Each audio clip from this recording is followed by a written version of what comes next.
Hi, I'm Mark Kiesel, otherwise known as Jeff's dad. So I'm here to talk about Allan Holdsworth a little bit. You know, today would have been his birthday, and he would have been 78. So didn't realize that Allan had passed away some 7+ years ago, I think on April 15th. So what a huge loss that was for us, for Kiesel Guitars, and for me especially, you know, because starting to work with Allan back in about 93, we started working on his model together and thought, yeah, we can do this. It was such an honor that Allan considered us to even do a special model for him. So he had a lot of requirements, special requirements that we didn't do. So the first item that he wanted special that we had never done was alder wood for the bodies. And so he explained to me what was so special about alder wood and why he liked it better than poplar, which we were using as our standard body wood then. And so we started working on that concept, and says, okay, the body's got to be alder wood. The other thing he wanted was a chambered body, which we did that for him too. He wanted his special beefy neck, fatter neck profile, which he explained that really helped on the tone of the instrument, and he just liked the feel of it. The other item that Allan wanted was, of course, you had to have 24 frets, a 25.5-inch scale, and which most of our guitars then were 25-inch scale, so we accommodated Allan with that.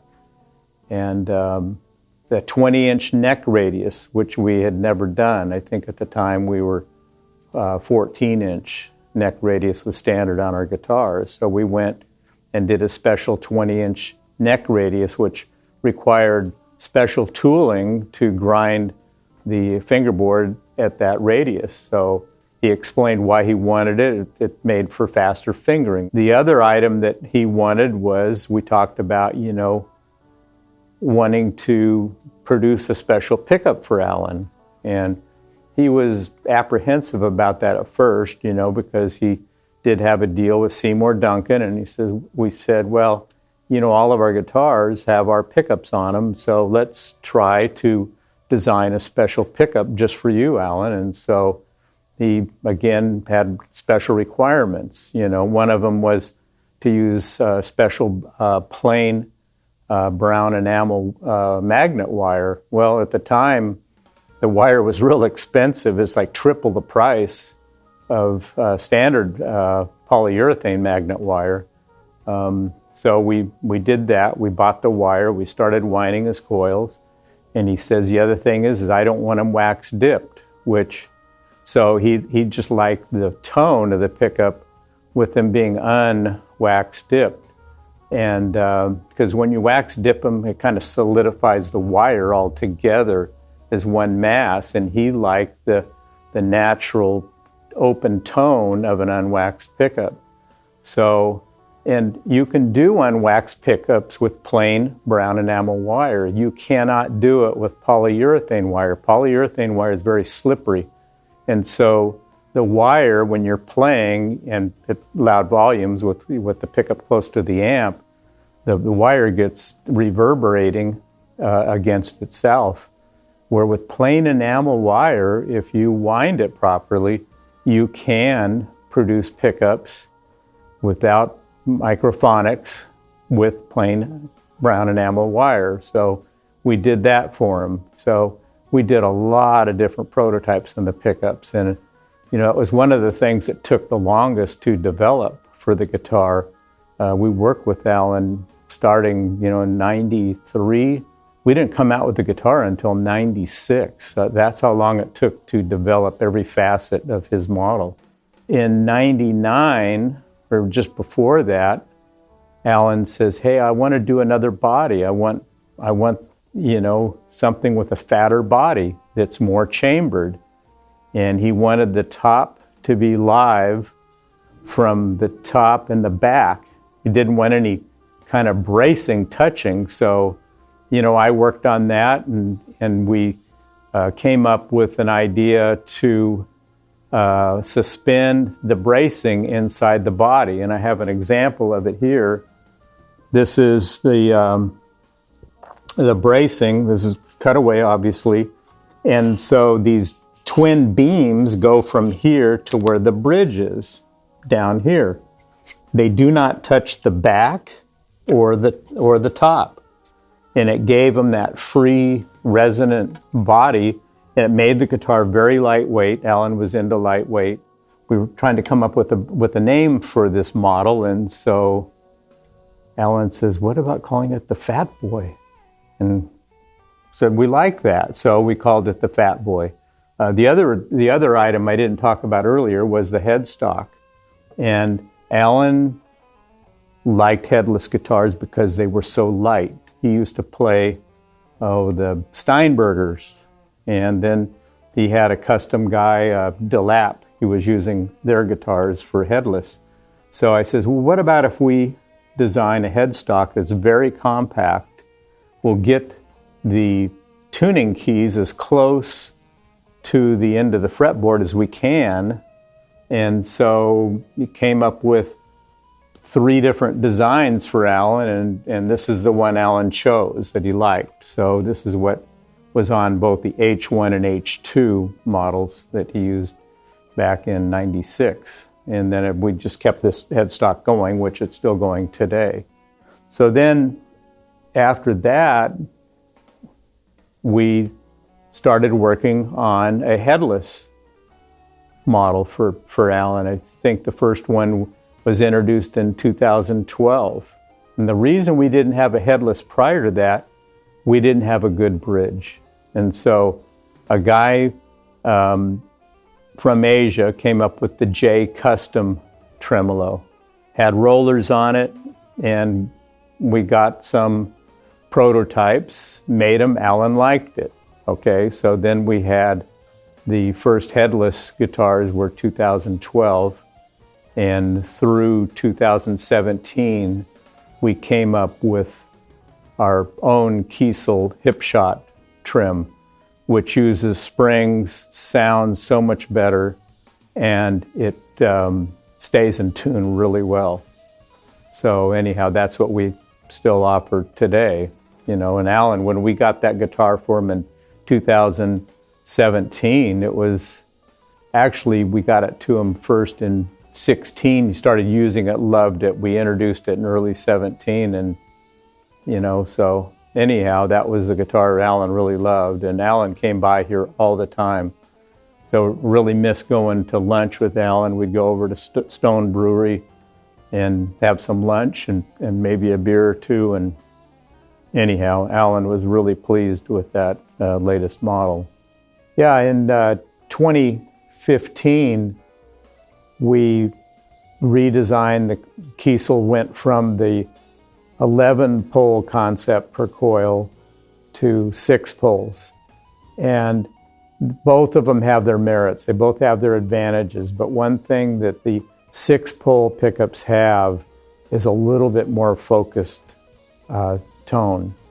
And so when we developed the Kiesel models with the 6 poles per coil, we said we have to redo Allan's too. So we did that, and we tried different amounts of wire. Of course, we're still staying with the plain brown enamel, which we had introduced back in '96 for Allan. And, and going back to that, once we introduced Allan's with the plain brown enamel, we says, well, we have to have this for our other pickups too. So we use plain brown enamel in the majority of our pickups, both guitar and bass. And it is, like I said, it's a lot more expensive, but it gives a tone that you cannot get out of the polyurethane magnet wire. So when we redesigned Allan's pickup in 2015, we put it on Allan's guitars, and Allan loved them. So he really did like the 1 pole piece per string, as opposed to the 11 pole pieces, which gives you the 6 pull pieces under the strings plus 1 in between each string, which for string bending, yeah, it is a little bit of an advantage. But, you know, there is something about the tone that you get, that more bell, clean tone with the individual pull pieces. So that's what we're doing with the majority of our pickups now. Okay, and this is the Fat Boy. We recently reissued the Fat Boy a few months ago, and they're selling really well. And so this is one with a flame maple top. This has the chambered body with the suspension, twin I-beam suspension, we called it. So it has the small headstock, like we talked about, and Allan's nice fatter profile neck with stainless steel jumbo frets. And at first, you know, Allan didn't want stainless steel frets when we were working on his other guitars. And I said, well, let me build one for you. And so he had it, and he says, you know, Mark, I really like these. So we made stainless steel. Allan started playing stainless steel on all of his guitars that we built for him, but at first he didn't want that. And anyhow, so this is the Fat Boy. It has a neat neck heel here, and Allan always liked the strap button here. He never wanted it up here on the horn. So that's the way Allan, he just loved the way it hung that way. You know, one thing going back in the beginning when I started working with Allan in, I believe it was 93. And so we talked about everything he wanted. You know, alder body, 20-inch radius fingerboard, 24 frets. The first ones didn't have his pickups because we hadn't developed the pickup, but I made him a guitar and sprayed it this color right here. This is the blue, metallic blue. That was Allan's favorite color. And so anyhow, I built him this guitar with his body style and gave it to him. He had it for about a week, maybe a week and a half. He came back in and says, Allan, how do you like the guitar? He says, oh, I love it, Mark. And so I says, you know, Allan, I made that guitar neck through body. And his jaw dropped. And he says, Mark, I thought you might have done that. And so anyhow, because he had told me before that he had to have a set-in neck. And at the time, we didn't want to change our production. I didn't want to. And so I thought, well, maybe if I build him a guitar and he likes it, he'll go, let's do the neck through body. So anyhow, yeah, he got a little upset with me on that. In fact, I almost blew the deal with Allan. But I says, Allan, you know, I'm sorry I did that to you, but you're a good sport and everything, so let's go ahead and do the set-in neck. And so we worked on that, and within a month or so, I built him another guitar with a set-in neck, and he absolutely loved it. So that's the way Allan's models have been made ever since, is with a special set-in neck joint that was just for Allan. So it is more work for us to do that, but it's what Allan wanted and it's what Allan got. So yeah, developing the Headless guitar, of course, Allan always only wanted one pickup, you know, a bridge pickup. He never wanted one at the top of the body. He always thought that hurt the tone of the guitar. So he didn't use it anyhow. So anyhow, in developing the Headless, of course, he always liked a compact body design. And when we first did the first Headless, with the J Custom trim, the J Custom trim had brass rollers, and they were good. They're not as good as the new one that we introduced in late 2016. So this is with Kiesel hip shot, and of course this also has a chambered body. It's not thick enough to do the I-beam suspension, but this here was Allan's favorite guitar, and he just couldn't say enough good things about it. And Jeff and I went and saw him. He was playing at the Coach House with this guitar, and we surprised him there, and he was so shocked that we showed up, and so happy too, and gave us these big bear hug squeezes. And that was Allan, though.